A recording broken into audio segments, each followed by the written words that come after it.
جو عورت بن سور کے باہر نکلتی ہے، یا یہ جو نوجوان صبح تیاری کر کے مہنگا جوڑا پہن کے اور بڑی کریمیں لگا کے اور بڑا اپنے آپ کو تیار کر کے باہر جاتا ہے، تو اس کے دل میں یہ خواہش نہیں ہوتی کہ لوگ مجھے دیکھیں؟ کس لیے نکلا ہے وہ؟ اگر وہ تیار ہو کے تیاری کر کے مرد یا عورت کوئی بھی باہر گیا تو کس مقصد کی؟ اس کے سینے کے اندر یہ خواہش نہیں پیدا کہ لوگ مجھے دیکھیں گے؟ اور دیکھنے کے لیے اس نے یہ سارا کچھ کیا ہے۔ اب امام بیہقی جو حدیث لائے ہیں، حدیث کے لفظوں پہ غور کرنا، اب جو میں کہہ رہا ہوں، میرے نبی پاک صلی اللہ علیہ وسلم نے فرمایا لعنتی ہے وہ شخص جس نے دیکھا، اور حضور فرماتے ہیں وہ بھی لعنتی ہے جسے دیکھا گیا، جسے دیکھا گیا وہ بھی ملعون ہے۔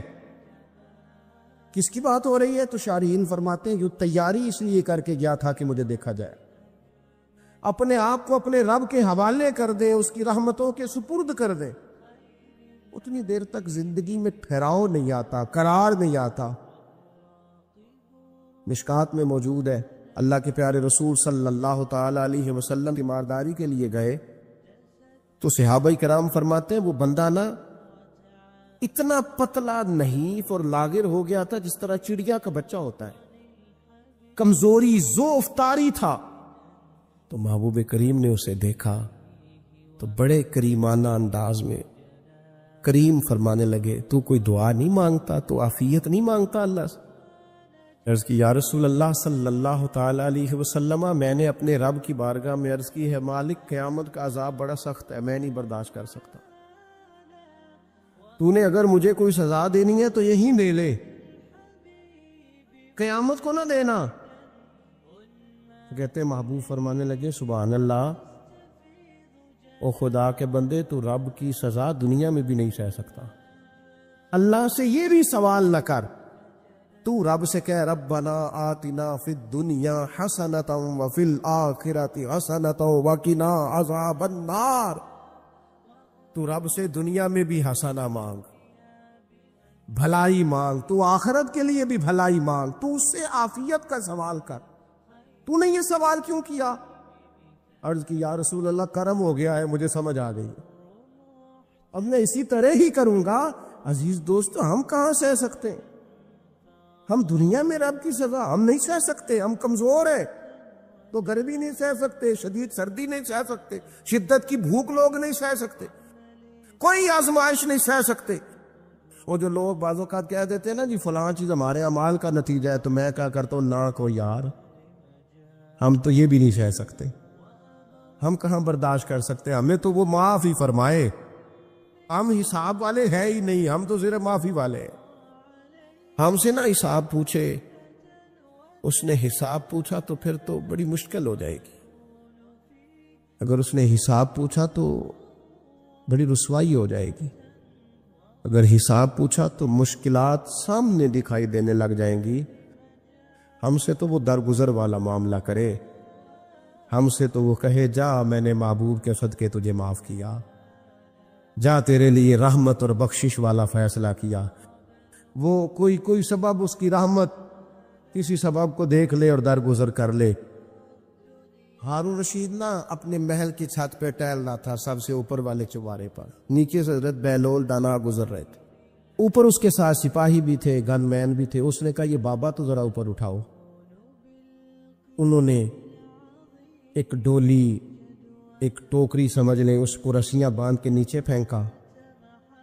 نیچے جو سپاہی تھے ان کو کہا کہ یہ بابا جی کو پکڑ کے اس میں بٹھاؤ۔ انہوں نے جبرن تھاما بابا جی کو، اس میں ڈالا، اوپر والوں نے کھینچ لیا۔ 2-3 منٹ لگے۔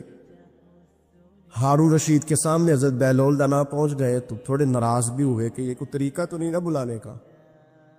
ملاقات ہوئی تو کہا کیوں بلایا؟ کہنے لگا ایک مسئلہ پوچھنا تھا۔ فرمانے لگے بادشاہ ہے نا، تیرے مسئلے پوچھنے کا بھی اپنا ہی انداز ہے، پوچھ مسئلہ۔ کہنے لگا بابا پوچھنا تھا کہ آپ اللہ تک کیسے پہنچے؟ حضرت بہلول دانا چپ کر گئے۔ 2-4 منٹ کے بعد کہنے لگے جس طرح ابھی زمین سے تیرے تک نہیں پہنچا، بالکل اسی طرح پہنچ گیا اور رب کریم کی بارگاہ تک، اور وہ بھی جو اس نے کرم فرمایا ہے، ورنہ میں تو نہیں سمجھتا کہ میں پہنچ گیا، وہ بھی اگر تیری خوش گمانی ہے۔ ہارون رشید کہنے لگا مجھے سمجھ نہیں آئی. فرمانے لگے تو بادشاہ جو ہے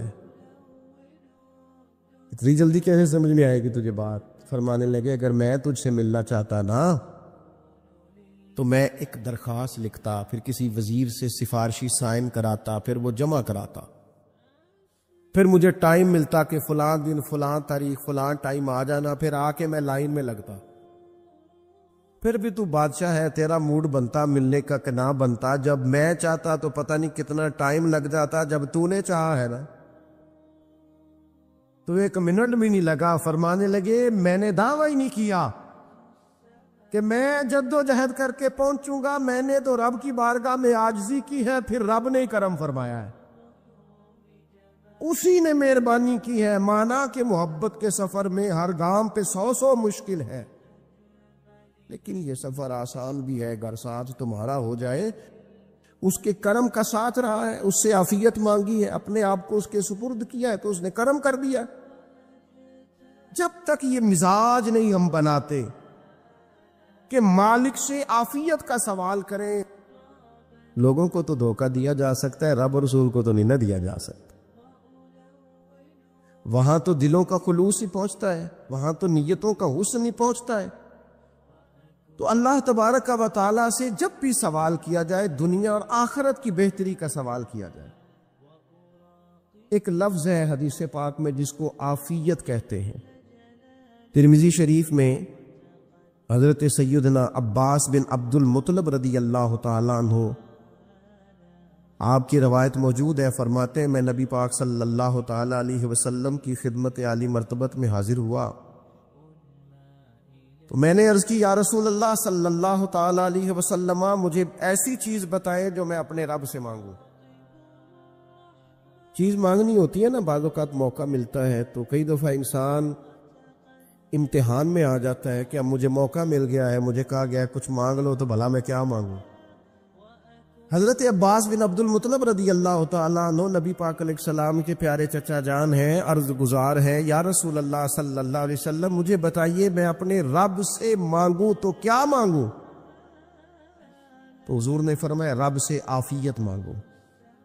کہتے میں کچھ دن رکا، کچھ دنوں کے بعد پھر حاضر بارگاہ ہوا اور عرض کی یا رسول اللہ صلی اللہ تعالیٰ علیہ وسلم مجھے بتائیے میں اپنے مالک سے مانگوں تو کیا مانگوں؟ تو حضور نے پھر فرمایا اللہ سے مانگنا تو عافیت مانگنا. بزرگ فرماتے ہیں یہ عافیت کیا ہے؟ عافیت یہ ہے کہ یا اللہ ظاہری پریشانیاں، باطنی پریشانیاں، اے اللہ ظاہر کے میل کچیل بھی دور ہو جائیں، باطن کے بھی دور ہو جائیں. اے اللہ ہر معاملے میں، ہر آزمائش میں، ہر دکھ میں ہمیں تیری پناہ نصیب ہو جائے. یہ عافیت ہے. اور صوفیہ کرام فرماتے عافیت سے بڑی نعمت کوئی نہیں اگر کسی کو میسر آئے تو، عافیت سے بڑا حسن کوئی نہیں اگر کسی شخص کو یہ نصیب ہو جائے. اور ایک اللہ والے نے تو ایک اور بڑا خوبصورت ترجمہ یہاں کیا ہے، وہ کہتے ہیں عافیت کا مطلب ہے دل کا قرار، عافیت کا مطلب ہے باطن کا سکون، عافیت کا مطلب ہے انسان کے مزاج کا حوصلہ، ٹھنڈک، بردباری. اس بندے کو عافیت نصیب ہو جاتی ہے گویا اللہ اسے سکون کی دولت عطا فرما دیتا ہے. تھوڑے پیسوں میں بھی سکون، بغیر شہرت کے بھی سکون، کوئی بات مان لے تب بھی سکون، کوئی دھتکار دے پھر بھی سکون، لوگوں کی گڈ بک میں ہو پھر بھی سکون. اور اگر لوگ سارے مخالفت میں آ جائیں تو چونکہ اللہ نے عافیت دی ہے پھر بھی سکون. اللہ تعالیٰ نے ان لوگوں کو قرار کی دولت، اللہ سے عافیت مانگی جائے. اس میں دنیا کی بھی بھلائی شامل ہے، آخرت کی بھی بھلائی شامل. نبی اکرم صلی اللہ تعالیٰ علیہ وسلم توجہ دلاتے کہ اللہ سے تم عافیت مانگو، ہمارا نہ جی. کیونکہ سب سے بڑا مسئلہ روحانی تربیت کا ہے. ہمارے ہاں باتیں ڈھیر سارے لوگوں کو آتی ہیں اور بہت زیادہ آتی ہیں. منصوبہ بندی کرنا، پلاننگ کرنا، اپنے معاملات کو خود سے کیسے لے کے چلنا ہے، کیسے ٹھیک کرنا ہے، اپنے حق میں دنیا کو کس طرح قائل کرنا ہے، یہ ڈھیر سارے لوگوں کو آتا ہے. اور اپنے حق میں دلائل کس طرح قائم کرنے ہیں، اس میں بہت سارے لوگ خود کفیل ہوتے ہیں، انہیں کسی سے مشاورت کی بھی ضرورت نہیں ہوتی۔ لیکن اللہ کی بارگاہ سے اپنا رشتہ کیسے جوڑنا ہے، مالک سے کرم کا سوالی کس طرح کر کے ہونا ہے، اللہ سے عافیت کا سوال کیسے کرنا ہے، یہ چونکہ روحانی تربیت میں ہمارا مزاج نہیں ہوتا، لہذا ہم اس طرف جاتے نہیں۔ ہم وہ اپنی مرضی کی چیزیں، یعنی وظیفہ پوچھ کے گئے ایک صاحب، کچھ عرصے کے بعد آئے ہیں تو آ کے کہتے ہیں مولانا صاحب، پیر صاحب یا قاری صاحب یا فلاں صاحب، کسی سے بھی پوچھ کے گئے، کس چیز کو نیک آدمی جانا، پھر لوٹ کر آ کے کہتے ہیں کہ آپ نے وظیفہ بتایا تھا پر کام کوئی نہیں ہوا۔ تو میں تو صاف کہتا ہوں اور کھلے دل سے کہتا ہوں کہ بھائی وظیفہ آپ کو بتایا تھا کہ اللہ کی رحمت متوجہ ہوگی، خدا کی رحمت کو آواز دینے کے لیے وظیفہ دیا تھا۔ کوئی بھی وظیفہ رب کو مجبور تو نہیں نہ کر سکتا معاذ اللہ۔ اور وظائف کس لیے پڑھے جاتے ہیں کہ جلدی سے معاملات ٹھیک ہو جائیں، میرے حق میں چیزیں بہتر ہو جائیں، تو اللہ کی رضا کے لیے پڑھے جاتے۔ تو وظائف کو، عبادات کو، نوافل کو، تلاوت کو، درود پاک کو تو رضا الہی کا ذریعہ بنانا چاہیے۔ لیکن ہم چونکہ ایک پورا الجھاؤ رکھتے ہیں اپنی دنیا داری کے معاملات سیدھے کرنے، ایک پورا خیر رکھتے ہیں، وہ لوگ ملتے رہتے ہیں مختلف بزرگوں کی نسبت کے تعلق سے، تو بعض جگہوں پہ بعض لوگ بڑے تیز ہوتے ہیں، یعنی ان سے آپ کی ملاقات ہوتی ہے تو بندے کو محسوس ہوتا ہے کہ یار اسے تو پہلے ساری باتوں کا پتہ ہے، اور کئی دفعہ ان سے ملنے کے بعد احساس ہوتا ہے کہ یار اس سے تو تھوڑا سیکھ ہی لیتے تو بہتر تھا، یہ تو بات بڑی آگے نکل گئی۔ سارا پتہ ہوتا ہے، باشعور ہوتے ہیں، لیکن ڈر آتا ہے اللہ سے۔ اتنا باشعور آدمی، سمجھدار، پنچایت، پریا، لوگ، دین، دنیا سارا پتہ ہے، نماز کا ٹائم آ گیا تو وہ چھپتا پھرتا ہے، اس کی طبیعت پر بوجھ بن رہا ہے معاذ اللہ اللہ کے حضور حاضر ہونا،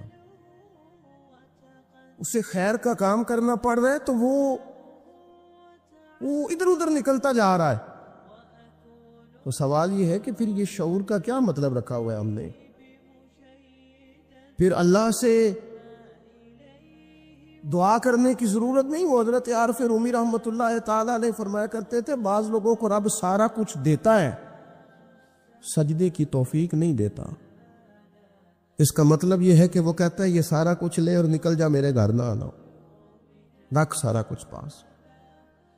رب سے عافیت مانگی جائے، اس سے اس کا فضل مانگا جائے، اس سے اس کا کرم مانگا جائے۔ اللہ کے پیارے رسول صلی اللہ تعالی علیہ وآلہ وسلم اس عافیت مانگنے پر زور دیتے، توجہ دیتے۔ میں آپ کو صحیح بتاتا ہوں، رب نے اگر کسی بندے کو عافیت میں رکھا ہو نا، تو حالات کیسے بھی برے چل رہے ہوں اس کا بگاڑ کچھ نہیں سکتے۔ اور اللہ تعالیٰ معاف کرے، 100 دفعہ خاکم بدہن اگر کسی وقت اس کے کرم کی نگاہ پھر جائے تو پھر سارے اسباب سمیت بھی انسان اپنے پیروں پہ کھڑا نہیں رہ سکتا۔ اس سے جب تک طلب کرم نہیں ہوتا، طلب عافیت نہیں ہوتی، اس کی بارگاہ سے جب تک بندہ مومن پورا رجوع نہیں کرتا، یہ عافیت اتنی اعلیٰ چیز ہے کہ نبی پاک علیہ السلام نے فرمایا آذان اور اقامت کے درمیان جو وقت ہوتا ہے اس میں دعائیں رد نہیں ہوتی۔ دعا مانگا کرو گے تمہاری اللہ اپنے فضل سے قبول کر لے گا۔ عرض کی یا رسول اللہ کیا مانگے؟ تو فرمایا عافیت مانگو رب سے۔ حضرت انس بن مالک حدیث کے راوی ہیں رضی اللہ تعالیٰ عنہ، یہاں بھی فرمایا یہ عین قبولیت کا ٹائم ہے، اب اللہ سے عافیت مانگ لو، اس کی پناہ۔ ہم دعاؤں میں بھی محدود ہو جاتے ہیں، رب دا طالب کوئی نہ ملیا، جو ملیا طالب زردہ ہو۔ دعاؤں میں بھی حد بندی۔ بعض اوقات بچے بھی تربیت کرتے ہیں نا، ایک مولانا ہے، ان کا خیال ہے کہ انہوں نے مجھ سے کچھ پڑھا ہے تو کبھی کبھی استاد جی کہہ دیتے ہیں، بہت پرانی بات ہے، انہوں نے مجھے فون کیا کہ اگر آپ ابھی تشریف لائیں، تو میں نے کہا پتر دعا مانگ اللہ کو چھوٹی جی گڈی دے وے۔ تو اس بچے نے میری بڑی تربیت کی، کہنے لگا استاد جی اللہ کو لو منگنی ہے تو بڑی ساری منگو، آپ نے محدود کیوں کیا کہ بھئی یہ چھوٹی سی اللہ گاڑی کیوں اللہ چھوٹی دے، رب دے تو بڑی دے اور رحمت سے دے، اللہ سے مانگنی ہے نا جی۔ ہم تربیت نہیں لیتے۔ میں نے اس کا شکریہ ادا کیا، میں نے کہا بیٹے تو نے بڑی سونی بات کی، اللہ تجھے اس کا اجر عطا کرے، اللہ تجھے برکات عطا کرے۔ اگر آپ نے سیکھنا ہے تو پھر آپ سیکھ لیں گے، اور اگر نہیں سیکھنا تو پھر یہی کہنا ہے ساری عمر لنگی بندہ کو نہیں ملیا، چونکہ مزاج نہیں ہے نا سیکھنے کا، اس لیے پھر ملا ہی کوئی نہیں، پھر ساری زندگی کو میسر ہی نہیں آیا، کسی نے نصیحت ہی نہیں کی، کوئی آنکھوں کو بھایا ہی نہیں، خود ہی بڑے سیانے تھے، خود ہی بہت بڑے تھے، اپنا قد بھی بڑا اونچا تھا، سب ٹھگنے چھوٹے اور کمزور اور بوڑے نظر آئے۔ عزیز بھائی، جب عافیت، ایک بزرگ تھے ہر وقت اللہ سے عافیت مانگتے تھے، ہر وقت اللہ سے عافیت مانگتے تھے، ہر وقت عافیت مانگتے تھے۔ لوگوں نے پوچھا، لوگ ان کو صالح جانتے تھے، نیک سمجھتے تھے، کہ حضور آپ اور کوئی دعا مانگتے نہیں، عافیت ہی مانگتے ہیں؟ فرمانے لگے میں مانگا کرتا تھا شروع میں، بعد میں خیال آیا ہے اور بھی دعائیں مانگا کرتا تھا، یہ احساس بعد میں نصیب ہوا۔ فرماتے میں مزدوری کرتا تھا، مال برداری کرتا تھا، ایک جگہ پہ ڈیوٹی کر رہا تھا تو تھک گیا، اور وہ جو کام لینے والے لوگ تھے ان کا رویہ بھی بڑا ترس تھا، تکلیف ہوئی، تو میں نے اپنے مالک کی بارگاہ میں عرض کی، مالک اگر 2 روٹی بغیر مجھے مشقت کے مل جائے دن میں تو تیری بارگاہ تو بڑی کریم ہے۔ کہتے ہیں میں نے یہ دعا مانگ لی، ذرا میں تھوڑا آگے بڑھا تو 2 بندے آپس میں لڑ رہے تھے، میں ان کی صلح کرانے کے لیے، انہیں بچانے کے لیے آگے بڑھا، تو میں جس کو چھڑا رہا تھا دوسرے نے میرے اوپر ضرب لگا دی، میرا بھی سر پھٹ گیا۔ تھوڑی دیر کے بعد وہاں پولیس آ گئی، وہ تینوں کو لڑنے والا سمجھ کے اٹھا کے لے گئے، مجھے جیل ہو گئی، 2 روٹیاں بغیر مشقت کے روز ملنی شروع ہو گئی۔ دعا مانگی تھی نا کہ یا اللہ 2 روٹیاں مل جائے نا بغیر مشقت کے، کہتے وہ 2 روٹیاں روز ملتی، کوئی کام نہیں کرنا پڑتا، پر جیل ہو گئی۔ فرماتے میں بڑا پریشان تھا، روز روٹیاں پابندی سے آتی اور بہترین آتی، کھانا ملتا۔ پھر کچھ عرصے کے بعد میں نے سوچا کہ یار یہ دعا تو قبول ہو گئی نا تیری، اب تو اگر اس پر کوئی الگ بات کرے گا تو وہ تو غلط کرے گا۔ کہتے پھر خود ہی میرے دل میں اللہ نے بات ڈالی، اور میں نے عرض کی مالک 2 روٹیاں نہیں، مجھے تو عافیت چاہیے، مجھے تو عافیت دے، میرے اوپر تو کرم فرما، تو نظر رحمت کر، جے ایک قطرہ بخشے مینوں، جے ایک قطرہ بخشے مینوں تے کام بن جاندا ہی میرا، مہربانی کر عافیت عطا کر۔ فرماتے پھر خدا نے کرم کیا، کہاں سے اسباب بنے میرے جیل سے چھوٹنے کے، کون کون میرے ضمانتی بنے اللہ ہی جانتا ہے۔ فرماتے ہیں دروازے بھی کھل گئے، رزق بھی ملتا ہے، صحت بھی میسر ہے، سجدہ بھی کر لیتا ہوں، سویرے تلاوت بھی کرتا ہوں، شام کو مدینے والے کی بارگاہ میں راج کے درود و سلام بھی عرض کرتا ہوں، میں ممکن ہوتا ہے تو کسی غریب کی داد رسی بھی کرتا ہوں۔ اب سمجھ آئی ہے، ربنا آتنا فی الدنیا حسنۃ وفی الآخرۃ حسنۃ وقنا عذاب النار۔ اب سمجھ آئی ہے رب سے جب بھی مانگنا ہے عافیت ہی مانگنی ہے، اس سے کرم مانگ۔ ہم نے محدود دعائیں رکھی ہوئی ہیں، محدود، وہ جی فلانا کام میرا ہو جائے تو بھئی وہ ایک ہو گیا، اس کے بعد پھر نئی ٹینشن بن جائے گی، نہیں میں جی بچوں کی شادی کر لوں جی پھر میں فارغ ہوں۔ آپ شادی کر کے دیکھیں لاگو پتہ جائے گا کیسے فارغ ہوتے ہیں۔ آپ یہاں رکتے کیوں ہیں؟ آپ خدا سے عافیت کیوں نہیں طلب کرتے؟ اس کی بارگاہ سے وہ کیوں نہیں مانگتے کہ جو ایک قطرہ ملے تو دنیا اور آخرت کے سارے کام ہو جائے؟ اس سے اس کی رحمت کا سوال کرے، اس سے اس کے کرم کا سوال کرے۔ اللہ کی بارگاہ میں بھی حاضر ہونا اور جچی تلی اور جناب ناپ تول کر اور محدود چیزوں کا سوال کرنا، مالک سے مانگے، اور وہ جب دیتا ہے تو دیتا بھی بے حساب ہی ہے۔ وہ جب عطا کرتا ہے تو کرم کے دروازے کھول کے عطا کرتا ہے، ورنہ تو ایک الجھن سے انسان نکلتا ہے دوسری میں الجھ جاتا ہے، ایک گتھی کو سلجھاتا ہے۔ پھر اقبال رو پڑے تھے، کہنے لگے میں عقل کی گتھیاں سلجھا چکا ہوں، یا رب مجھے صاحب جنوں کر دے، اللہ یہ بڑا میں نے ہیر پھیر دیکھ لیا، مجھے دیوانہ بنا، اب مجھے جنون ہو، اب میں کسی کے لیے رویا کروں، اب میں کسی کی یاد میں تڑپا کروں۔ حضرت اویس کرنی رضی اللہ تعالیٰ عنہ کرن کے رہنے والے تھے، دور رہ کے۔ ہم لوگ نا دور یہاں سے آواز دیتے ہیں کہ یا رسول اللہ کوئی سبب لگ جائے تو ہم مدینہ شریف حاضر ہو جائیں۔ میرے اصحاب رحمۃ اللہ علیہ فرمایا کرتے تھے جو دور رہ کے بھی نبی پاک کی صحیح بات مانے نا، مصطفیٰ کریم اسے وہیں دیدار عطا کر دیتے۔ شرط یہ ہے کہ مانے صحیح کر کے، دور رہ کے۔ دلیل کیا ہے؟ حضرت ویسے کرنی تو پاس رہے ہی نہیں، لیکن محبوب کے طریقے پر صحیح کر کے عمل کیا، نبی پاک علیہ السلام کی سنت پر صحیح کر کے عمل کیا، حضور کی باتوں کو صحیح کر کے مانا۔ قریب نہیں تھے، کرن میں تھے، دور تھے، لیکن میرے محبوب نے بٹن کھول کے یمن کی طرف چہرہ مبارک کر کے ٹھنڈی سانس لے کے فرمایا ادھر سے نا مجھے رب رحمان کی خوشبو آتی ہے، ادھر سے مجھے رب رحمان کی خوشبو آتی ہے، بھائی تو بات مان، تو جہاں بھی ہے۔ حضرت اویس کرنی رضی اللہ تعالیٰ عنہ مسلمان ہوئے، بڑا دل چاہتا تھا حضور سے ملنے کو، آئے بھی 2 دفعہ، آپ نے باتیں سنی ہوئی۔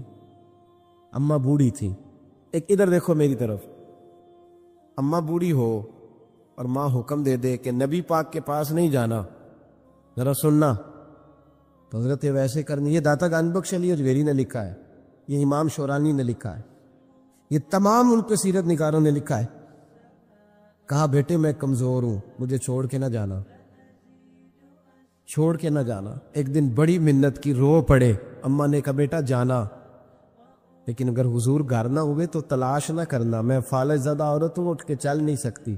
او بھائی، حضرت اویس کہتے میں نے دروازے پہ دستک دی، یہ امام شورانی کے جملے، سیدہ عائشہ صدیقہ اندر سے بولی کون ہے دروازے پہ؟ کیا لفظ ہے، کیا انداز ہے! آج تو مرید بھی ٹیلی فون کرتا ہے، کہتا ہے پیر صاحب تیار ہو جائے، میں پہنچ رہا ہوں قریب، آ گیا ہوں، ذرا ریڈی ہو جائے۔ حضرت اویس کرنی دروازے پہ کھڑے، کون ہے؟ بڑی عاجزی، بڑی درویشی، کہنے لگے اماں جی ایک فقیر ہوں، یمن کا رہنے والا ہوں، ایک فقیر ہوں، ایک درویش ہوں، یمن سے آیا ہوں، محبوب سے ملنا ہے۔ کہا وہ تو گھر میں حجرے میں تشریف فرما نہیں ہے، باہر دیکھ لو، مسجد میں یا کسی جگہ تلاش کر لو۔ حضرت اویس کرنی کی آنکھوں میں آنسو آئے، کہنے لگے وہ آئے تو بتا دینا کہ ایک کرن سے فقیر آیا تھا۔ یہ امام شورانی کے جملے ہیں۔ حضرت عائشہ کہتے ہیں مجھے بتانا نہیں پڑا، محبوب گھر آئے تو آتے ہی پوچھنے لگے عائشہ کوئی آیا تھا؟ علم غیب رسول کے منکر اس حقیقت کو بھول جاتے ہیں، غیب مانا کہ راز ہے، لیکن راز اپنوں سے کب چھپاتے ہیں۔ نبی کریم صلی اللہ علیہ وسلم کوئی آیا تھا؟ حضرت عائشہ نے سوال عرض کی یا رسول اللہ آپ کو کیسے لگا؟ حضور فرمانے لگے کسی کی خوشبو آ رہی ہے، کسی کی، یہ امام شورانی کے لفظ ہے، کسی کی، اگرچہ غالب خوشبو خود محبوب کی ہے، کسی کی خوشبو آ رہی ہے۔ کہ حضور کرن کا رہنے والا کو فقیر آیا تھا، سلام چھوڑ کے چلا گیا۔ جناب عائشہ کہتے ہیں حضور کی آنکھوں میں آنسو آئے۔ میں نے کہا حضور وہ گیا کیوں؟ تو محبوب نے فرمایا اس کی ماں بوڑھی ہے، اس کی ماں۔ محبوب اگر اماں کے لیے کہتے ہیں چل لیکن نا تابی بنے، وہ سیابی نہیں بن سکے، تابی، تو تبلیغ کرنے کیسے چلا جاتا ہے بیمار ماں کو چھوڑ کے؟ تو پیر صاحب کے ڈیرے پہ کیسے پہنچ گیا اماں کو چھوڑ؟ تجھے کس نے اجازت دی کہ ماں باپ بوڑھے تھے اور تو کہے جی میں وہاں جا رہا ہوں، میں نے چلے کرنے ہیں، وظیفے پڑھنے؟ بھئی جب حضرت ویسے کرنی اعلیٰ حضرت امام اہل سنت رحمت اللہ علیہ، آپ نے لکھا ہے کہ وہ جو محبوب کا فرمان ہے نا بخاری مسلم میں، رضا اللہ فی رضا الوالد، فرمایا جس کی والد راضی اس کا اللہ راضی، اور جس کا باپ ناراض اس کا، اعلیٰ حضرت فرماتے ہیں 100 ولی، ایک جگہ پہ فرماتے ہیں 1000 ولی ایک طرف بیٹھ کے کہہ دینا کہ یا اللہ اس بندے کو بخش دے، اور اکیلا والد کہہ دینا یا اللہ میرا نافرمان ہے، نہ معاف کرنا۔ تو فرمایا اللہ اس 100 ولی کی نہیں مانتا، والد کی بات مانتا، اس لیے کہ حضور کا فرمان آ گیا باپ راضی ہوگا تو اللہ۔ تو میرے بھائی شریعت ایک حقیقت ہے، اس حقیقت کو سمجھے۔ حضرت اویس کرنی کی زندگی کا ایک پہلو یہ، دوسرا پہلو یہ جو ہے نا بڑی لمبی چوڑی داستانیں، اور بڑا ہمیں شوق ہے تصویروں کا، بڑا شوق ہے۔ آپ یقین کریں میری طرح کے بہت سارے لوگوں کے پوسٹر چھپتے ہیں، بڑی بڑی تصویریں لگی ہوئی ہیں چوکوں میں۔ استقبال سب سے اچھا وہ ہے جو قیامت کے دن ہوگا۔ اگر اس استقبال دیکھیں نا، یہاں ہم سے پہلے لوگوں کے بڑے استقبال ہوئے، پھر بعد میں کیا ہوا؟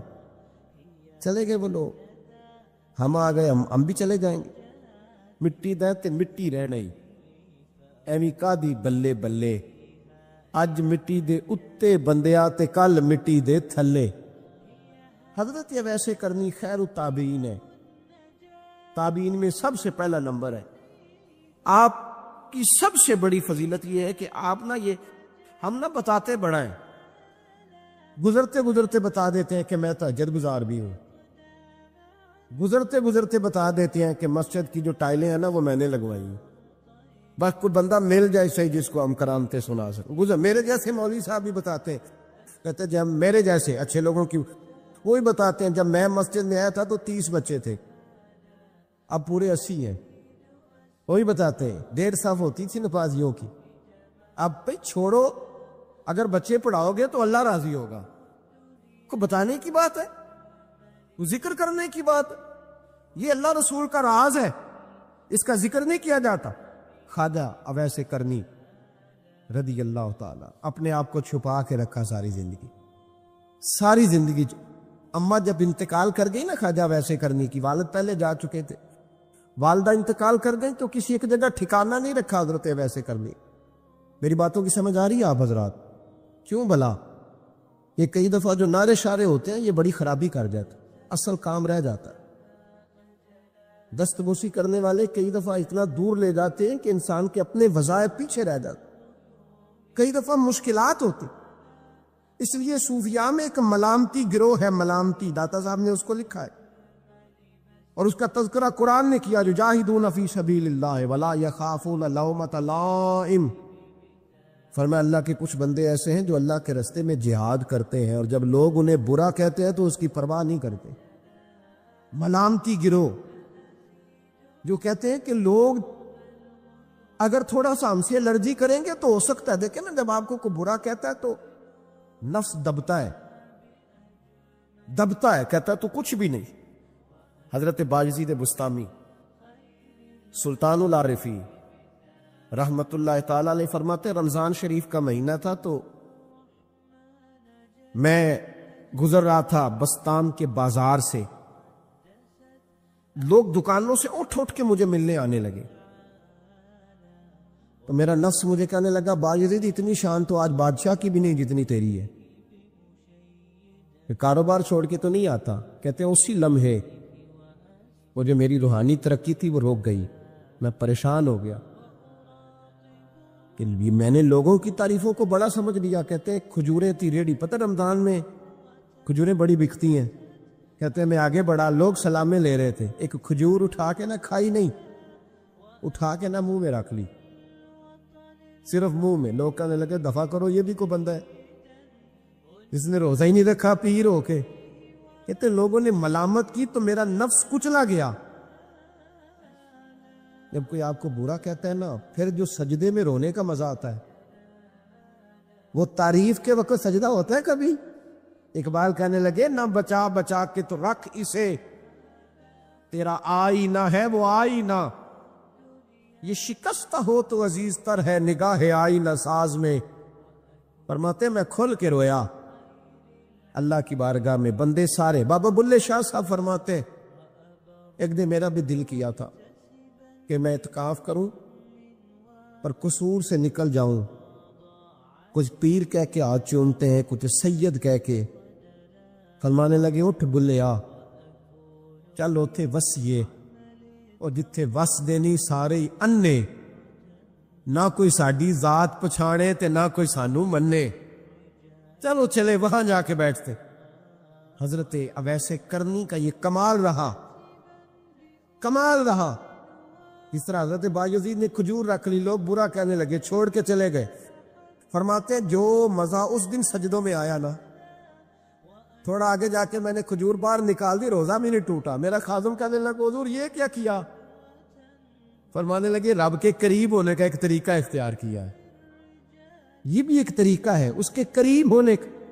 صاحبو حضرت بایزید چھپے رہے۔ داتا صاحب نے لکھا ہے ایک اور تابعی تھے حضرت حرم بن حیان ان کا نام، وہ کہتے ہیں میرے دل میں تڑپ لگ گئی کہ حضرت اویس کرنی سے ملوں۔ میں یمن آیا ملنے، جب ان کی والدہ کا انتقال ہوا تو ایک جگہ رہتے نہیں تھے، کبھی یمن، کبھی کوفے، کبھی کہیں کبھی کہیں۔ حضرت حرم بن حیان کہتے ہیں میں حضرت اویس کرنی کو ڈھونڈتے ڈھونڈتے، توجہ ہے میری بات پر، میری طرف دیکھیں، کہتے ہیں میں نے مہینوں کا سفر کیا۔ آپ نے بھی کبھی کیا ہے مرشد ڈھونڈنے کے لیے؟ گھر بہ کے آکھی انہوں نے کوئی کامل نہیں رہا، ساریاں دکانداریاں، بھئی تو گیا کہاں ہے؟ تو کہاں گیا ہے؟ گھر بیٹھے فیصلہ کر لیا تو نے، تو کہاں نکلا ہے؟ جو نکلتے ہیں نا انہیں تو رب کریم کا قرب بھی نصیب ہو جاتا ہے۔ تو نکلا ہی نہیں، تو نے گھر بیٹھے فیصلہ کر سارے غلط ہے، یہ ہو ہی نہیں سکتا سارے غلط ہو۔ اس لیے کہ صحیح بخاری میں محبوب کا فرمان موجود ہے، نبی کریم علیہ السلام نے فرمایا میری امت کبھی گمراہی پر جمع ہو ہی نہیں سکتی، تھوڑے لوگ برے ہوں گے، سارے برے ہو سکتے؟ یہ تو ہم نے ایک دوسرے پہ تنقید کر کے لوگوں کو برا کہا، جو اچھے تھے وہ بھی ہماری تنقید کے پیچھے چھپ گئے، ورنہ ایسی کوئی بات، بڑی بڑی خیر موجود ہے دنیا، بڑی بڑی خیر۔ حضرت حرم بن حیان کہتے ہیں میں جناب اویس کرنی کو ڈھونڈنے نکلا، تو ان کو ڈھونڈتے ڈھونڈتے میں پہلے یمن گیا، لوگوں سے میں نے کہا اویس، کہنے لگے چھوڑو وہ تو دیوانہ ہے۔ اور داتا صاحب نے یہ لفظ لکھے ہیں، لفظ دیکھنا یہ بڑا مزہ دیں گے آپ کو جملے۔ داتا صاحب کہتے ہیں جب حضرت حرم بن حیان نے پوچھا نا اویس کرنی، تو کہا وہ تو دیوانہ ہے، مجنون ہے، پاگل ہے معاذ اللہ۔ وہ کیوں؟ کیا تم نے دیکھ لیا؟ کہنے لگے جب دنیا روتی ہے تو وہ ہنستا ہے، جب دنیا رو رہی ہوتی ہے تو وہ ہنستا ہے، اور جب لوگ ہنستے ہیں تو وہ روتا ہے۔ عجیب اس کا انداز ہے، وہ تو دیوانہ سا آدمی ہے اور عجیب بندہ ہے، عجیب شخص ہے وہ۔ روڑی سے جو لوگ چھلکے پھینک دیتے ہیں وہ کٹھے کرتا ہے، روڑی سے۔ اٹھو بلیا چلو تھے وسیے جتھے بس دینی سارے ینے، نہ کوئی ساڈی ذات پچھاڑے تے نہ کوئی سانو منے۔ کہتے ہیں چھلکے اٹھا کے دھو کے کھا لیتا ہے، اور پھر لوگ جو کپڑا پہننے کے قابل نہیں رہتا لوگ اسے پھینک دیتے ہیں، وہ ٹاکیاں جمع کر کے ان کو سیتا رہتا ہے، ان کا لباس بناتا ہے۔ کوئی روٹی پکی پکائی دیتا ہے تو پسند نہیں کرتا، قبول نہیں کرتا، اس سے ملنے آئے ہو۔ تو حرم بن حیان کہنے لگے وہ بھی ذرا جدا سا ہے تو میری بھی تلاش ذرا جدا سی ہے، میں بھی ذرا جدا سے آدمی کو ملنے آیا ہوں۔ کہنے لگے اس کا گھر بھی کوئی نہیں اپنا، کبھی یہاں ہوتا ہے تو کبھی ڈھونڈ لو تم بھی۔ حرم بن حیان کہتے ہیں میں نے ایک شخص کی منت کی، میں نے کہا بتا دے کہیں دیکھا ہے تو۔ کہنے لگا وہ کرن سے کوفے چلے گئے۔ کہتے میں کرن سے کوفے آیا، ایک بندے سے پھر پوچھا، لوگ کہنے لگے چھوڑ وہ ٹکتا نہیں تو نے مل کے کیا کرنا ہے؟ کہتے میں نے پوچھا بتاؤ تو صحیح کہاں ہے؟ وہ کہنے لگے وہ تو سنا ہے حج کرنے چلے گئے، ایام حج ہیں۔ کہتے میں حج پہ چلا گیا، ساری دنیا ملی پر اویس کرنی نہیں ملے۔ پوچھا بھئی کسی نے دیکھا ہے؟ تو ایک شخص کہنے لگا میں نے دیکھا ہے، پر جتنا میں اس کے پیچھے دوڑتا تھا وہ اتنا آگے دوڑتا تھا۔ کہاں گئے؟ کہ مدینہ شریف چلے گئے۔ کہتے میں مدینے آیا تو ملے وہاں بھی کوئی نہیں۔ میں نے کہا ویس اگر آپ کی بے نیازی سچی ہے، کسی سے ملنا نہیں چاہتے، تو میری بھی تڑپ بڑی سچی ہے، میں بھی مل کے چھوڑوں گا، میں بھی مل کے چھوڑوں گا۔ اگر آپ کی اگر یہ سچی ہے نا بے نیازی، بے نیاز تھے، سانو تخت ہزارے دی لوڑ کی نالے کی لگے شہر بمبول دے نال، اسی اپنی بال کے سیکنے ہیں، سانو کی لگے کسی اور دے نال۔ اگر آپ کی بے نیازی سچی ہے تو میری طرف بھی بڑی سچی۔ کہتے ڈھونڈتے ڈھونڈتے میں پہنچ گیا پھر دوبارہ کوفے کے قریب نہر فرات جہاں امام علی مقام شہید ہوئے. کہتے ہیں جب میں پہنچ گیا تو وہ ساری علامتیں، داڑھی ان کی کہیں کہیں تھی، گھنی نہیں تھی، اور ان کے ہاتھوں پر برس کے نشان تھے، وجود پتلا سا، قد لمبا. کہتے ہیں وہ جو میں نے ساری نشانیاں سنی تھی وہ مجھے نظر آ گئی. وہ نہر فرات کے کنارے وضو کر رہے تھے. جب وہ وضو سے فارغ ہوئے تو چہرہ ابھی پانی کی طرف تھا.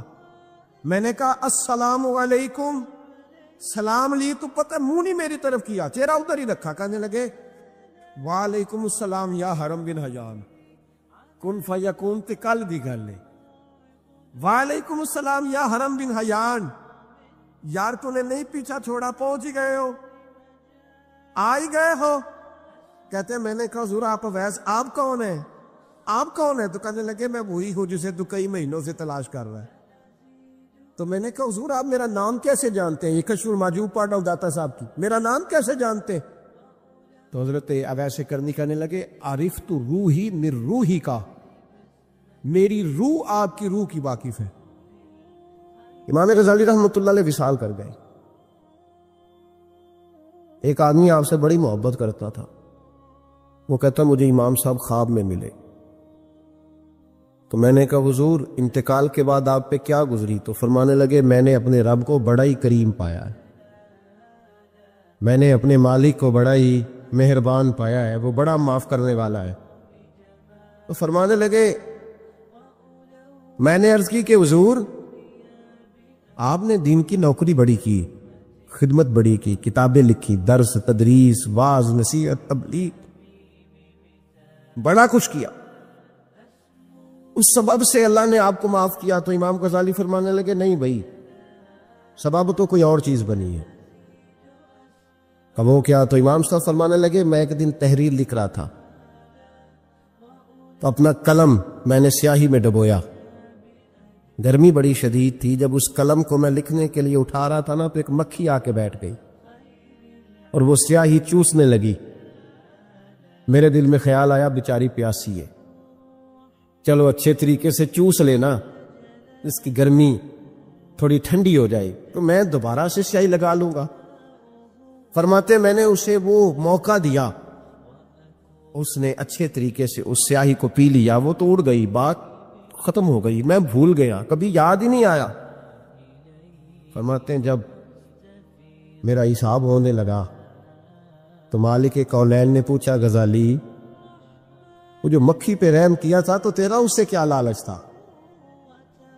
کیا لالچ تھا؟ نہ تو اس کا کوئی ووٹ بینک تھا، نہ تیرے کام آ سکتی تھی، نہ وہ کوئی ڈیوٹی کر سکتی تھی، نہ تیرے کوئی وہ تیری تعریف کر سکتی. اس بے زبان سے کیا لالچ تھا؟ کیوں موقع دیا؟ امام غزالی فرمانے لگے مولا تیری مخلوق سمجھ کے، اللہ تیری مخلوق سمجھ کے. تو رب کریم نے فرمایا تو میری مخلوق پہ رحم کرے تو میں تیرے اوپر رحم نہ کروں؟ کھول دو جنت کے دروازے، میں نے غزالی کو بے حساب جنت عطا فرما دی. بھائی شرط یہ ہے کہ تو دیکھ تو صحیح، کبھی تو نے رحم کھایا؟ تو نے کبھی توجہ کی ہے؟ ہمارے دائیں بائیں اتنے زیادہ دکھ نہیں جتنے زیادہ ہم لوگ ہیں، اتنے دکھ نہیں جتنے ہم ہیں. اگر تھوڑا سا غور کر، آپ یقین کریں ہماری گفتگو ہماری ذات سے شروع ہوتی ہے اور ختم بھی ہماری ذات پر ہی ہوتی ہے. او بھائی تو صرف اپنے آپ کو سجانے سنوارنے، جو میرے ذہن میں آیا، اور یہ جو ہمارے تعلقات ہیں نا دنیا میں، یہ بھی ہم نے اپنی ذات کے لیے رکھے ہوئے. یہاں تو سلام اس سے لوگ لیتے ہیں جس سے کوئی کام پڑتا ہے، یہاں تو 2 4 5 رشتے اس لیے رکھے ہوئے ہیں کہ کبھی کوئی مصیبت آ گئی تو کام آئیں. کچھ تعلقات اس لیے تو غریب کو دوست بھی نہیں ملتا، اس لیے کہ اس سے کسی کو کام کیا پڑے گا. لوگوں نے شناسائی بھی ان لوگوں سے رکھی ہوئی ہے جن سے کچھ نہ کچھ ان کے ذاتی مفادات ہو. بس دل نرم ہوتا ہے نا، انسان کا دل نرم ہوتا ہے، تو وہ یہ نہ سمجھے کہ ایک آدمی کا دل نرم ہوا ہے، وہ سمجھے کہ پورے معاشرے پہ اللہ مہربان ہو گئے. اسلام کے اندر اجر و ثواب 2 طرح کا ہے، ایک بہتر ہے، ایک بہترین ہے. آپ نے کسی سے قرض لینا ہو تو اس کو مہلت دینا بہتر ہے اور معاف کر دینا بہترین ہے. کسی شخص نے آپ کے ساتھ زیادتی کی ہو تو اتنی ہی زیادتی اس کے ساتھ کر لینا جائز ہے، لیکن اسے معاف کر دینا یہ بہترین ہے۔ تو فرمایا وہ پہلے کان لگا کے سنتے ہیں، پھر بہترین بات کی پیروی کرتے ہیں، ان میں سے جو زیادہ اچھی چیز ہے اس کے مطابق عمل کرتے ہیں۔ اولئک الذین ھداھم اللہ، یہی لوگ ہیں جنہیں اللہ نے ہدایت عطا فرمائی ہے۔ وَأُولَئِکَ ہُمْ أُولُو الْأَلْبَابِ، اور فرمایا یہ لوگ عقل والے ہیں، یہی ہیں جنہیں اللہ نے ہدایت دی، اور یہ صاحبان عقل ہیں۔ ایک دنیا کے اندر عقل وہ ہے جس کا لوگ بہت زیادہ استعمال کرتے ہیں، تو وہ عقل انہیں بعض اوقات گمراہی کی جانب لے جاتی ہے۔ اس عقل کی بات بھی اقبال نے کہی ہے، فرماتے ہیں کہ عقل عیار ہے، 100 بھیس بنا لیتی ہے۔ اس کے لیے عیار کا لفظ کہا، اور دوسرا پہلو دیکھیے عیار کے مقابلے میں لفظ کیا کہا۔ عقل عیار ہے، 100 بھیس بنا لیتی ہے، عشق بیچارہ۔ عقل عیار اور عشق بیچارہ، دیکھیں اس کے مقابلے میں جو جملہ دیا ہے، جو لفظ دیا ہے، یعنی لفظ عیار آپ جب بولتے ہیں عیار بڑا چلاک ہے، بڑا یار ہے، بڑا مکار ہے، تو زاویہ کیا بنتا ہے؟ اور جب آپ بیچارہ بولتے ہیں تو وہ بیچارہ، اب زاویہ دیکھیے کیا کھینچا، کہنے لگے عقل عیار ہے، 100 بھیس بنا لیتی ہے، عشق بیچارہ، نہ ملا ہے نہ زاہد نہ حکیم، یہ کچھ بھی نہیں، یہ بیچارہ کچھ بھی نہیں، بیچارہ جو ہوا۔ تو عقل کی طرف تو قرآن و سنت نے توجہ دلائی ہے، لیکن عقل سے مراد ہے فہم ہو، فراست ہو، حلم ہو، بردباری ہو، عاجزی ہو، غور فکر کرنے کا مزاج ہو، کسی چیز کو پورے شعور کے ساتھ بندہ قبول کرے۔ آج کل جن چیزوں کو لوگ عقل سمجھتے ہیں نا، وہ عقل نہیں ہے، وہ چالاکی ہے۔ آج کل لوگ عقل مند نہیں ہیں، چالاک ہیں۔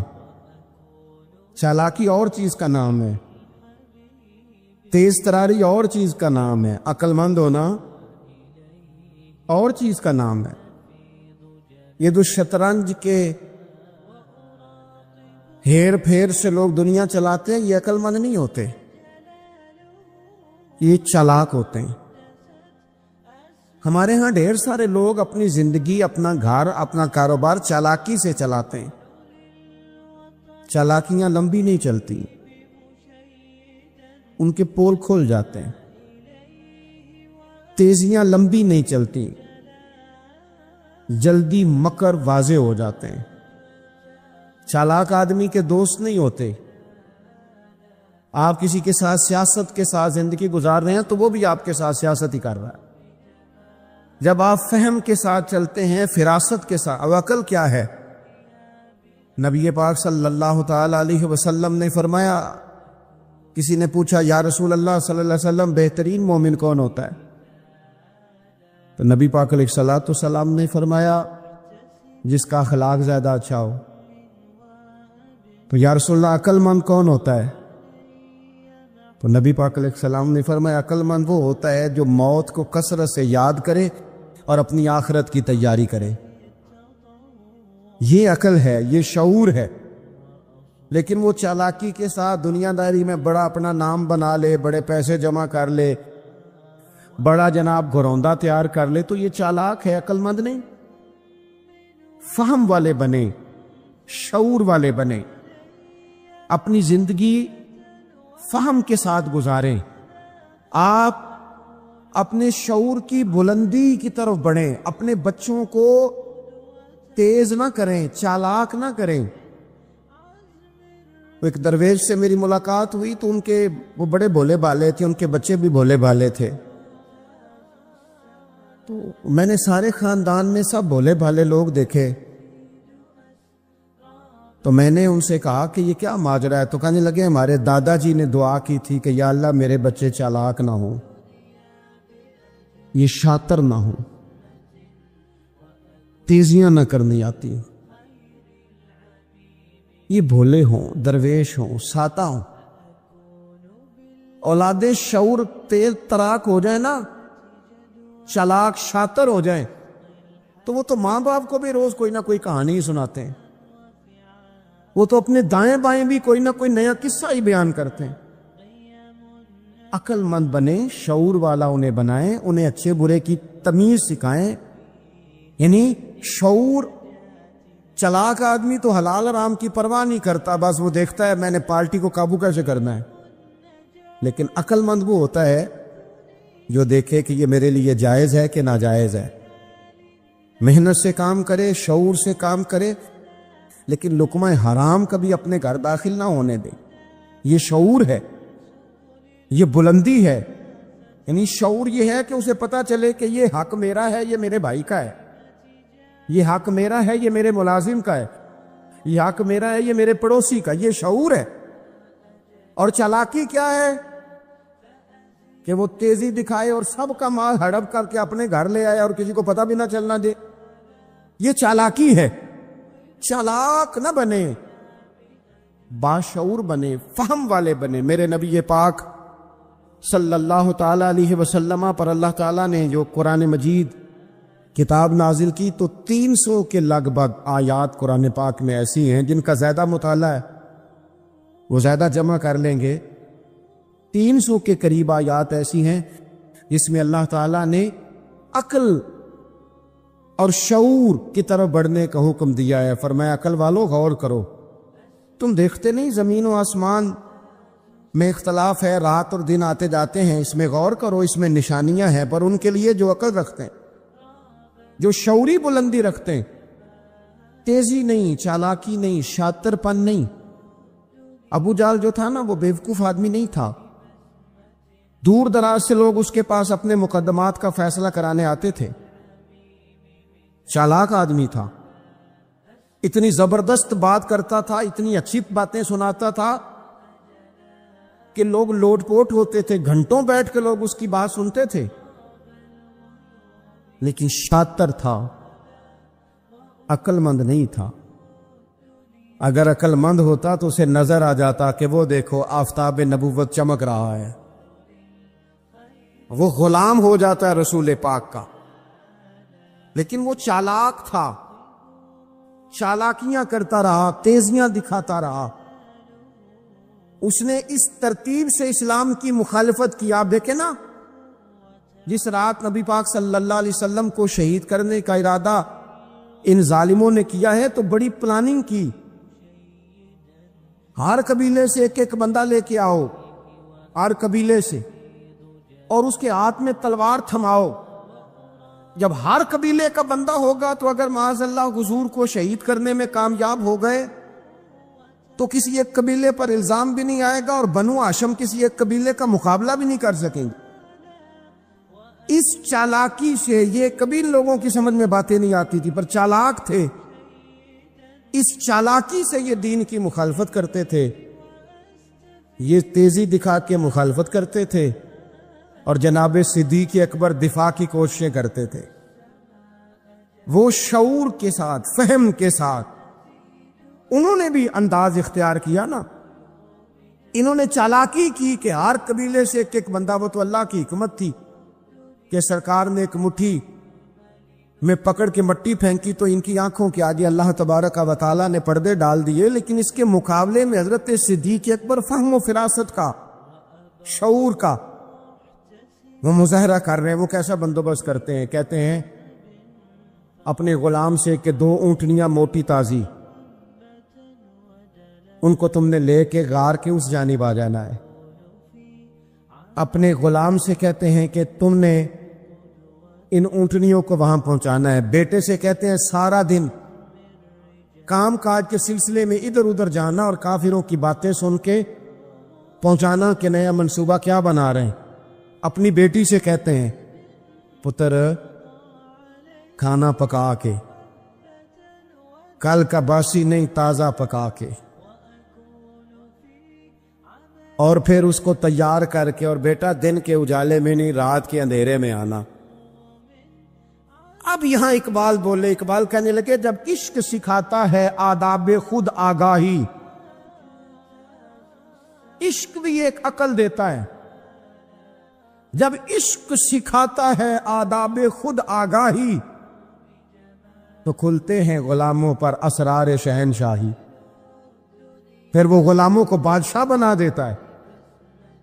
تو کہا رات کو وہاں کھانا پہنچانا یہ ان کا شعوری فیصلہ ہے.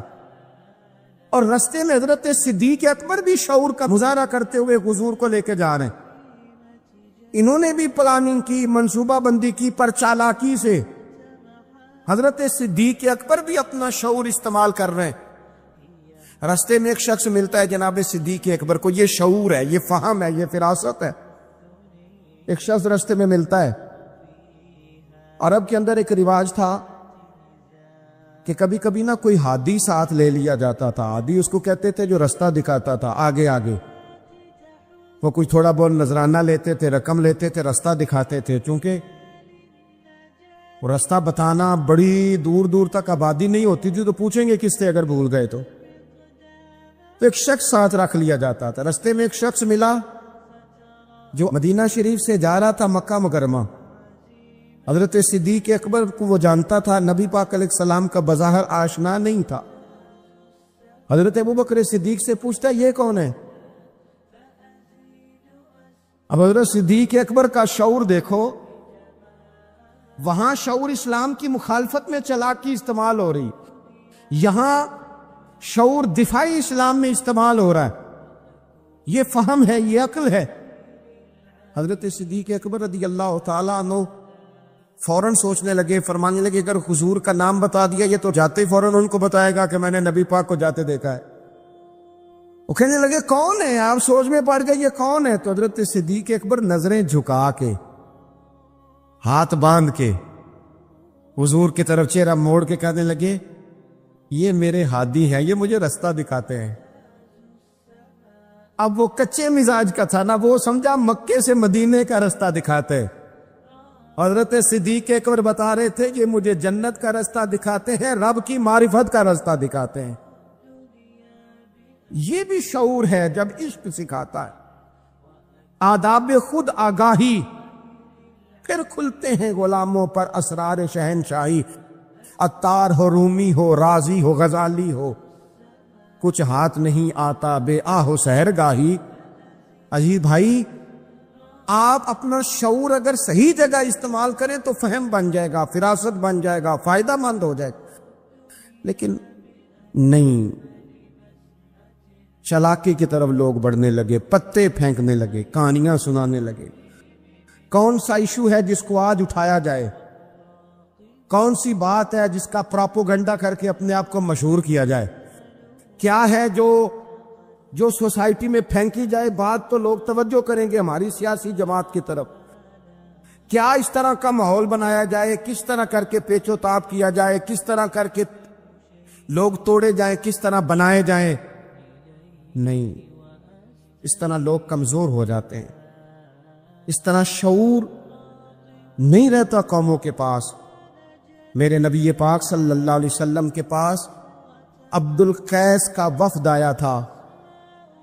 تو جو عبد القیس ان کا سردار تھا، نبی پاک صلی اللہ تعالی علیہ وسلم کی خدمت میں جب وہ حاضر ہوئے، لاؤبالی فیصلے نہ کریں، فیصلے زندگی میں سوچ کے کریں.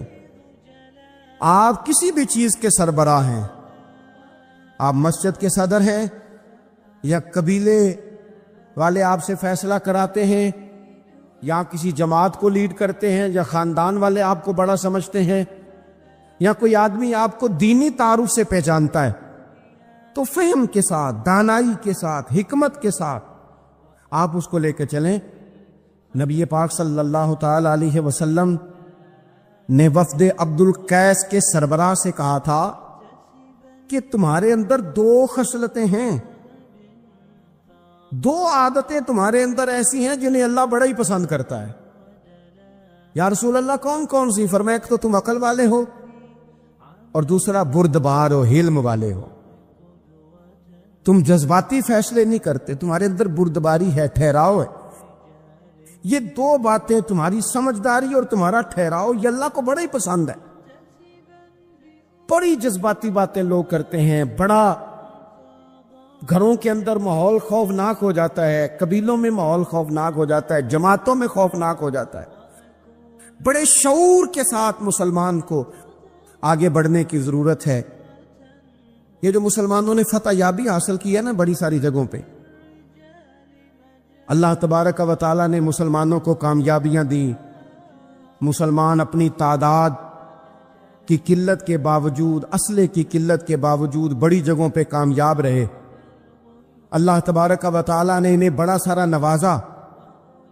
تو اس کے اندر بھی قرآن مجید کی سورہ انفال جب ہم دیکھتے ہیں تو اللہ تبارک و تعالیٰ نے وہاں ارشاد فرمایا کہ مسلمان 100 ہوتا ہے اور وہ صبر کرتا ہے تو وہ 200 کا مقابلہ کرتا ہے۔ 1000 ہوتا ہے وہ صبر کرتا ہے اور مقابلہ 2000 کا کرتا ہے مسلمان۔ کیوں بھلا؟ اس لیے کہ سورہ انفال میں رب فرماتے ہیں کافر وہ قوم ہے کہ قوم اللہ یعقلون، وہ قوم تو ہیں پر ان کے پاس عقل کوئی نہیں۔ وہ چڑھ دوڑتے ہیں کہ مار دیں گے، مر جائیں گے، آج انہیں ختم کر کے رہیں گے۔ وہ شعور کے ساتھ میدان میں نہیں آتے۔ لیکن نبی پاک صلی اللہ علیہ وسلم جب اپنے لوگوں کو لے کے جاتے تھے، حضور انہیں سمجھاتے تھے، صف بندی کرتے تھے۔ نبی پاک علیہ الصلوۃ والسلام ایک طریقہ بتاتے تھے کہ جھنڈا تمہارے ہاتھ میں رہے گا، اگر یہ آدمی شہید ہوتا ہے تو جھنڈا بھائی مدد اللہ کی ہے، لیکن حکمت کے تقاضے سارے پورے کیے جائیں، وہ سارے کام کیے جائیں جو وقت کے تقاضوں کی ضرورت کے مطابق ہوں۔ رسول پاک صلی اللہ علیہ وسلم ان کو بتایا کرتے تھے کہ تم نے اس درے پہ ڈیوٹی کرنی ہے، کوئی نیچے نہ اترے جب تک ہم نہ کہیں، تم یہاں کھڑے رہو۔ ایک آدمی کو پیچھے رکھتے تھے، تم نے سکاف لے کے بالکل پیچھے آنا ہے۔ اگر کسی کا سامان گر جائے، کوئی اونٹ پیچھے رہ جائے، کوئی مسئلہ ہو جائے، تمہیں پتا ہو۔ شعور کے ساتھ، بالیدگی کے ساتھ بیٹھ کر، عقل کے ساتھ، فہم کے ساتھ۔ ہمارے پاس بہت سارے لوگ آتے ہیں، بڑی بڑی جذباتی باتیں بتاتے ہیں، اس طرح بھی کر دیں، اس طرح بھی کر لیں۔ آپ لوگوں کو یہ بھی بتائیں، بڑے بڑے رکے آتے ہیں، بڑی بڑی باتیں سخت لوگ کرنے کا کہتے ہیں، ایسی کی تیسی کر دیں آپ۔ تو ہمیں پتہ ہے، چلیں تھوڑا سا کتاب و سنت اپنی نظر سے صحیح، تھوڑے علم سے صحیح، پر ہمیں بھی تھوڑا سا پتہ ہے۔ تو میں بہت سارے دوستوں کو کہا کرتا ہوں کہ او بھائی چلو ٹھیک ہے، سخت بات نہیں کرتے، جلال میں نہیں آتے، پر اس کا یہ مطلب تو نہیں نا کہ ہمیں پتہ نہیں کسی بات کا۔ نبی پاک صلی اللہ علیہ وسلم نے انسان کو کہا کہ اندر کا بوجھ اتار دے ورنہ تیرے لیے جینا مشکل ہو جائے گا۔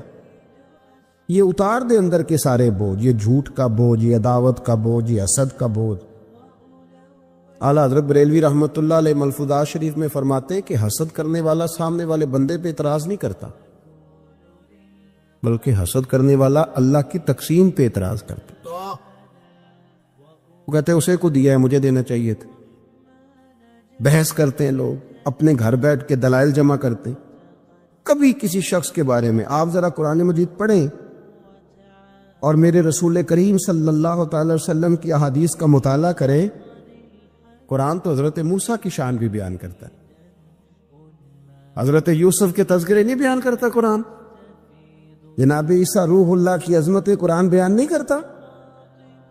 اعلیٰ حضرت بریلوی رحمۃ اللہ علیہ کے سامنے کسی نے شعر پڑھا کہ شان یوسف جو دبی تو وہ بھی اسی در پہ دبی، تو اعلیٰ حضرت فرمانے لگے تمہیں غلطی لگ گئی ہے، میرے نبی کسی کو دبانے نہیں آئے۔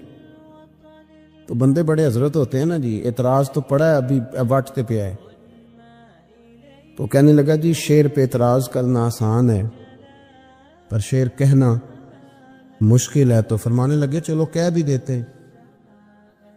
اس نے کہا دی آپ کہیے، تو فرمانے لگے شعر یوں کہو کہ شان یوسف جو بڑی وہ بھی اسی در سے بڑی، شان یوسف جو بڑی تو وہ بھی اسی۔ عزت دینے سے آپ کوئی کمزور ہو جائیں گے؟ کوئی نقصان ہو جائے گا کسی کو عزت دینے سے؟ کیا فرق پڑتا؟ لیکن آپ یقین کریں کہ وہ اتنی مصیبت بنی ہے عزت لینے کی، پروٹوکول لینے کی، اپنا آپ منوانے کی، اتنی زیادہ، بلکہ وہ لوگ جن کو بالکل اس چکر میں نہیں پڑنا چاہیے تھا، درویش لوگ، وزیروں کا بھی استقبال ہو رہا ہوتا ہے اور پیروں کا بھی استقبال ہو رہا ہوتا ہے۔ کوئی وزیر چڑھ جائے روڈ پہ تو رستہ غریب آدمی کو پھر بھی نہیں ملتا، تو کوئی تگڑا پیر چڑھ جائے تو پھر بھی نہیں رستہ ملتا، حالانکہ یہ درویش ہیں، یہ فقیر ہیں، یہ فقر کا درس دیتے ہیں، لیکن چاؤ ہی بڑا ہے۔ میرے رسول کریم صلی اللہ علیہ وسلم نے سادہ اور سمجھ والا اور عین طبیعت کے مطابق، جس میں کسی بندے کو کوئی مشکل نہ ہو۔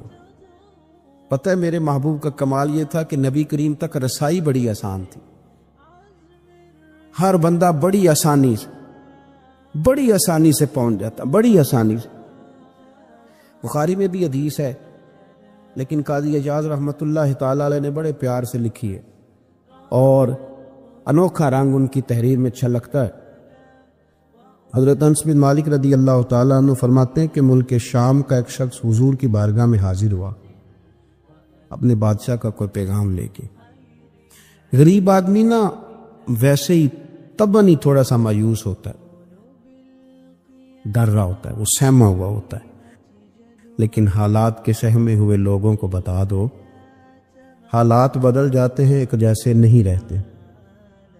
لیکن یہ بیچارے سہمے، یہ ہر جگہ ڈر رہے ہوتے ہیں، یہ آستانوں پہ بھی ڈر کے پیچھے بیٹھے ہوئے ہوتے ہیں، آستانوں پہ بھی پروٹوکول مل رہا ہوتا ہے جس کی جیب تگڑی ہوتی، تو ڈرتے ہیں یہ لوگ، اور ان پہ پریشر بڑھا دیا جاتا ہے، کچھ ایسے کام کیے جاتے ہیں جن سے ان کی دلوں پر بوجھ بھی رہتا ہے کہ نہیں یہاں بات کوئی نہیں کرنی۔ حضرت انس بن مالک رضی اللہ تعالیٰ عنہ فرماتے ہیں جب وہ آیا نا نبی کریم کی بارگاہ میں تو وہ کانپنے لگا، کوئی بات بھی نہیں ہوئی، کوئی ایسا مسئلہ بھی نہیں ہوا، لیکن وہ کانپنے لگا اور تھر تھر کانپنے لگا۔ تو اللہ کے رسول صلی اللہ علیہ وسلم نے اسے فرمایا کہ کیوں ڈرتے ہو، کیا بات؟ کہنے لگا میں مدینے کی جو ریاست ہے اس کے سربراہ کے پاس آیا، غریب آدمی ہوں، ڈر لگتا ہے کوئی ایسی بات نہ ہو جائے کہ آپ ناراض ہو جائیں۔ تو انہوں نے تو دیکھا تھا نا ان لوگوں کو کہ جو جانور کو مالک کی مرضی کے بغیر چھاؤں میں باندھ دیتے تھے تو مار پڑتی تھی، اتنا سیانا ہو گیا تو مرضی کرے گا، مجھے ڈر لگ رہا ہے۔ حضرت انس بن مالک کہتے ہیں بات کہاں کی تھی، چلی کہاں گئی؟ اس نے کیا کہا اور پھر جواب میں میرے محبوب نے کیا فرمایا؟ آپ ذرا بات کا لیول دیکھیں اور حضور کی گفتگو کا سٹیٹس دیکھیں۔ یہ وہ لوگ، یہ وہ تربیت ہے جو لوگوں کے دلوں اور روحوں تک اترتی ہے۔ میرے نبی کریم صلی اللہ تعالی علیہ وسلم نے بات سنی تو حضور رو پڑے، اور اتنا روئے کہ گھٹنوں کے بل زمین پر بیٹھ گئے۔ جناب انس بن مالک فرماتے ہیں حضور فرمانے لگے نہ بھائی تو کسی بادشاہ کے پاس نہیں آیا، نہ تو کسی حکمران کے پاس نہیں آیا، تو اس بیٹے کے پاس آیا ہے جس کی ماں گوشت کے خشک ٹکڑے کھا کے بھی رات گزار لیا کرتے۔ میری ماں تو گوشت کے خشک ٹکڑے کھا کے رات گزار لیتی تھی، نہ تو کسی۔ حضرت انس بن مالک کہتے ہیں اس نے بات سنی تو وہ بھی رو پڑا، اور میں نے سنی تو میں بھی رو پڑا۔ دوستو رسول کریم دیکھیں نا ہم لوگوں نے کس طرح کا لیول بنایا ہوا ہے۔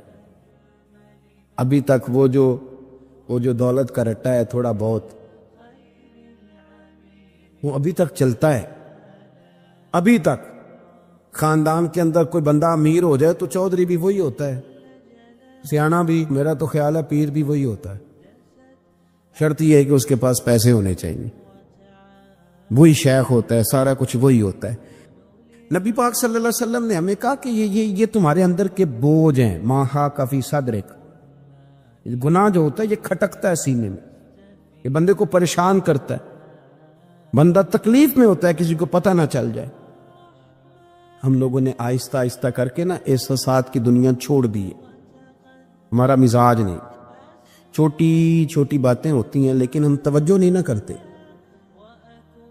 کرتے. کوئی اتنا مشکل بات نہیں کہ رات کو بیٹا پھل لے کے آیا تو اپنی بیوی کے کمرے میں چلا گیا. لوگ اس کی ماں کو اور اس کے باپ کو یہ بات آسانی سے کہہ دیتے ہیں کہ آپ حوصلہ کریں، دفع کریں، جو کر رہا کرنے دیں. لیکن جس بندے کی کل کمائی اس کا پتر ہو اور بھری جوانی میں جس نے کہا ہو بیوی سے کہ چل میں پرانے کپڑوں پہ عید گزار لوں گا، تو نئے کپڑے بچوں کے لے آ. جس نے 30 سال سعودی عرب میں، دبئی میں، مسقط میں، پردیس میں گزارے ہوں پر وہاں کمبل بھی نہ بدلا ہو کہ چلو بچے میرے پڑ جائیں، اس کی کل کمائی باغ تیرے دی کر کر راکھی، ساری عمر گزاری تو جدوں یہ باغ پکن تے آیا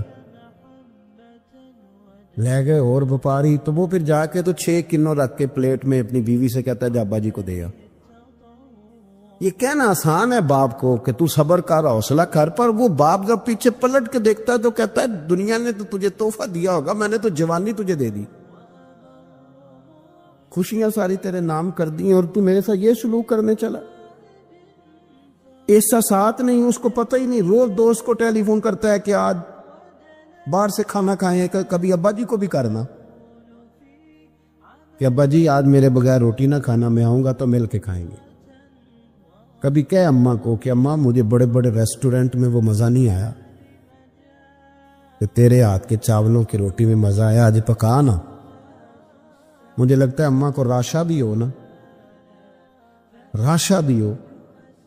تو پھر بھی وہ تیرے لیے محنت کرے گی. لیکن احساس ضروری ہے نا، وہ ہم پیدا نہیں کرتے، وہ ہماری توجہ نہیں جاتی. صاحب طبقات کہتے ہیں نبی کریم صلی اللہ تعالی علیہ وآلہ وسلم نے جب صحابہ کرام آئے تھے مکہ مکرمہ سے مدینہ طیبہ، تو آپ نے سن رکھا ہے کہ انصار مدینہ نے اپنی جائیدادیں بھی تقسیم کر کے آدھی مہاجرین کو دے دی تھی. تو ان میں ایک حضرت ام ایمن بھی تھی، نبی کریم کی رضائی والدہ ہیں. یہ حضرت عبداللہ رضی اللہ تعالیٰ عنہ جو سرکار کے والد گرامی، ان کی آزاد کردہ لونڈی حضرت سیدہ طیبہ طاہرہ جناب آمنہ رضی اللہ تعالیٰ عنہ کی بھی بڑی خدمت کی انہوں نے. ان کو بھی ایک باغ ملا ہوا تھا. جب وہ خیبر کے علاقے فتح ہو گئے، یہودیوں سے بہت سارے علاقے لے لیے، تو اللہ کے رسول صلی اللہ علیہ وسلم نے فرمایا اب اس طرح کرو کہ یہ جو تم نے جائیدادیں لی ہوئی ہیں نا انصار سے، یہ واپس کر دو اور تمہیں اس میں سے دے دیتے. حضور علیہ السلام نے انصار مدینہ سے بھی کہا کہ میں ان کو یہ جائیدادیں دے کے اور تمہاری واپس کرانے لگا ہوں. تو انصار نے تو وہاں بھی بڑا انوکھا جواب دیا کہ یا رسول اللہ ہماری والے بھی رہنے دے اور وہ والے بھی ان کو دے دے. وَيُقْصِرُونَ عَلَىٰ أَنفُسِهِمْ وَلَوْ كَانَ بِهِمْ خَصَاصَةٌ، یہ بھی ان کے پاس رہنے دے. محبوب نے فرمایا نہیں، میرا فیصلہ یہی ہے.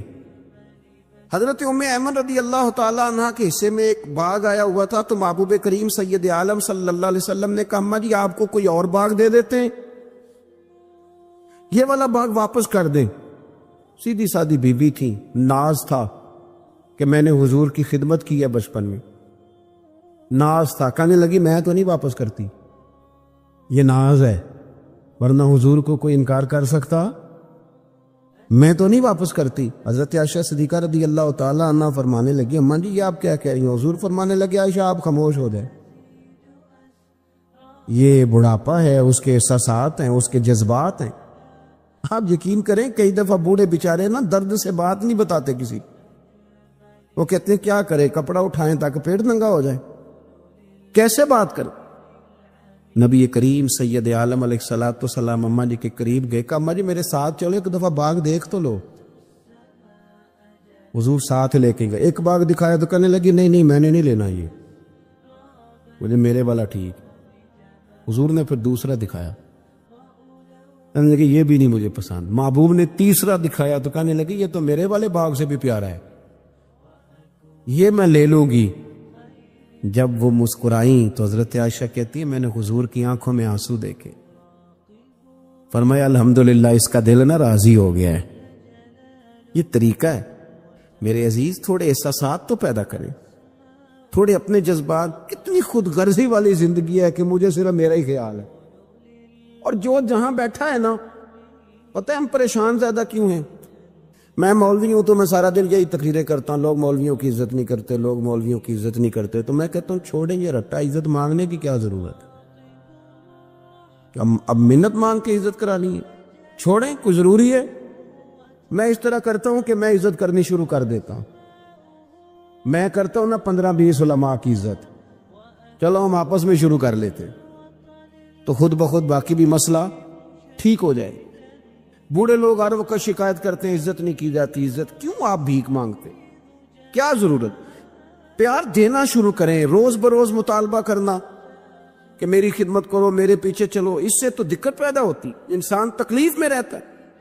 میرے رسول کریم علیہ السلام خیال رکھتے، چھوٹے چھوٹے بچوں کے جذبات کا بھی خیال کرتے، بوڑھوں کے جذبات کا بھی خیال کرتے. نبی کریم صلی اللہ علیہ وسلم ہر شخص کے بارے میں ایسا نظریہ رکھتے کہ جس سے قوم کو سکون ہوتا، دلوں کے اندر اطمینان پیدا ہوتا. اٹھ فریدہ ستیا، ہر ویلے تانگ سجن دی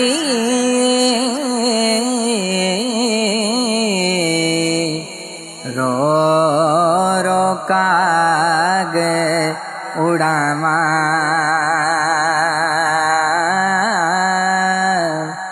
فالا پاواں کاسد بے جان تھی گیا حال بیماراں فالا پاواں کاسد بے جان تھی گیا حال بیماراں.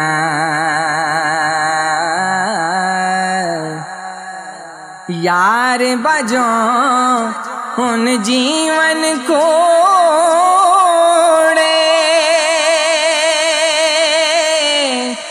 دل وچ درد ہزاراں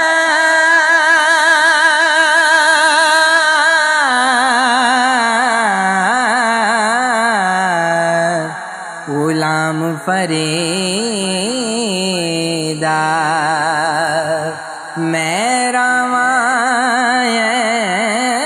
میں جن بچھڑی کونج کتاراں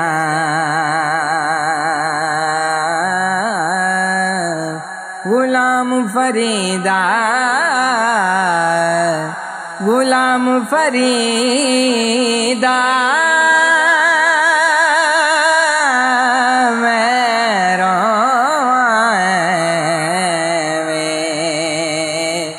جن بچھڑی کونج کتاراں جن بچھڑی کونج کتاراں رب رب کرے دے بابے ہو گئے رب کسے نہ لبا لبے تاں گواچا ہووے رب تے اندری سبا لبے تاں گواچا ہووے رب تے اندری سبا مکراں نال نہ لبے کوئی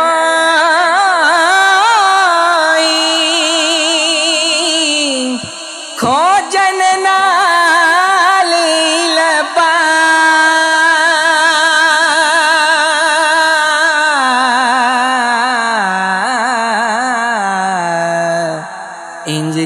سانی منکر ہوویں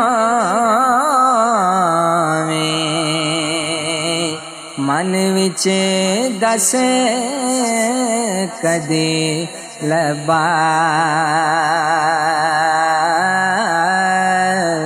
انج کیوں سانی منکر ہوویں من وچ دس کدی لبا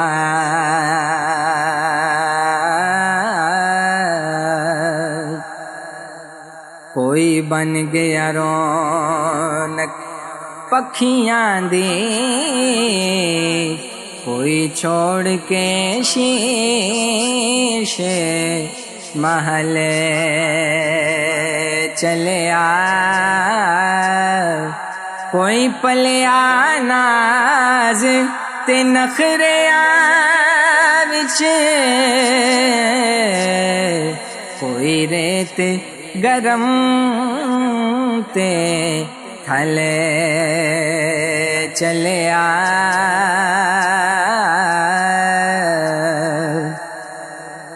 کوئی پل گیا مقصد آن دا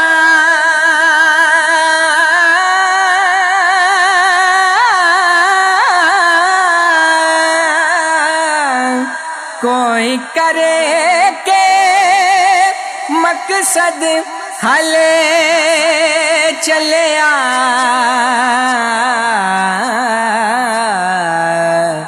ایتھے ہر کوئی فرید مسافر کوئی اج چلے کوئی کل چلے ایتھے ہر کوئی فرید مسافر کوئی اج چلے کوئی کل چلے اے تن میرا جے کنگی ہووے تے میں زلف ماہی دیواواں پوش میری دی بن جائے جوتی تے میں سونے دے پیری آواں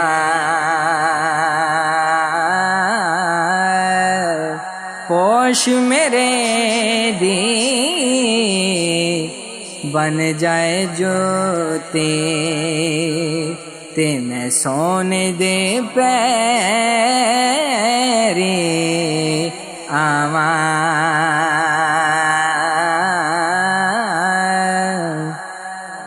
جے سونا میرے دکھ وچ راضی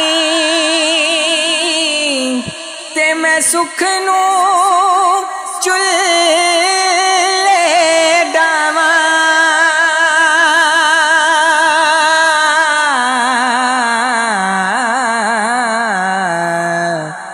یار فریدا اج مل پے سونا تے میں رو رو حال سناواں یار فریدا اج مل جائے سونا تے میں رو رو حال سناواں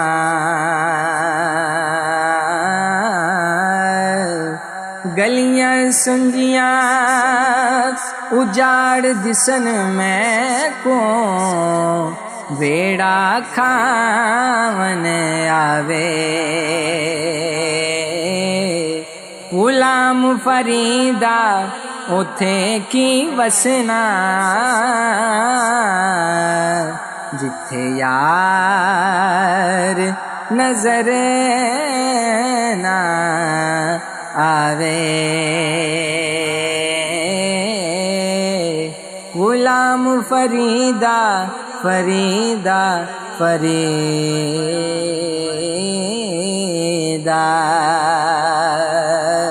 اوتھے کی وسنا جتھے یار